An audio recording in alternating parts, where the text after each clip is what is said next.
La Cour de justice affirme que les Sahraouis bénéficieraient davantage de leur prise en otage par les fanatiques du Front Polisario que de l'aubaine économique que représente pour eux un partenariat économique avec l'Europe.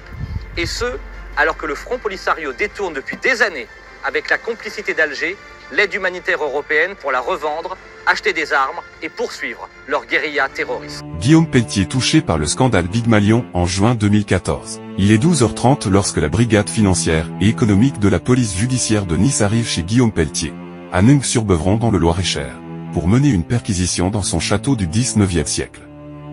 Dans le cadre d'une enquête pour favoritisme et prise illégale d'intérêt présumé, le domicile de l'ex-vice-président de l'UMP est fouillé de fond en comble plus de 2 heures. Selon Reuters, les investigations portent sur 2 marchés publics de sondage et d'analyse de sondage passés en 2012 sans appel d'offres par la ville de Menton. La plainte a été déposée par l'association anticorruption Anticor contre l'ex-député UMP Jean-Claude Guibal en décembre 2012. En 2021, le député Guillaume Pelletier à nouveau visé par une enquête préliminaire sur l'utilisation de fonds publics. Le parquet de Blois ouvre une enquête préliminaire concernant l'utilisation de fonds publics par le député du Loir-et-Cher, Guillaume Pelletier.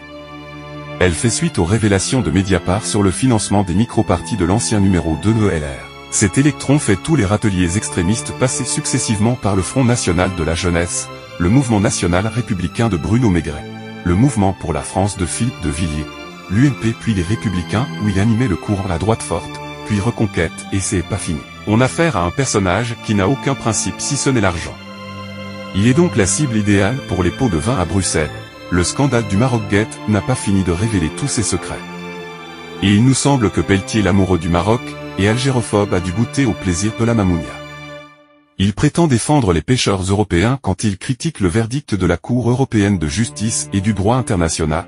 Son attitude de voyou est un syndrome qui ne trompe pas. Le Marzen a véritablement gangréné le Parlement européen. Les faits étaient quand même presque caricaturaux, hein. 2 marchés lors du même conseil municipal, tous les deux sur des sondages un peu opaques dont on n'a pas vraiment le bilan, 2 marchés qui sont juste en dessous du seuil de 15 000 euros. Car c'est bien ce qui a alerté l'opposition. Les contrats sont d'une valeur de 14 900 euros, soit 100 euros en dessous du montant qui aurait obligé la mairie à réaliser un appel d'offres public. Le tout sans résultat visible pour les habitants de Menton. Moi, de ce que je sais en tant qu'élu, il y a eu un découpage artificiel d'un marché pour donner directement 15 000 euros à chacune des 2 boîtes.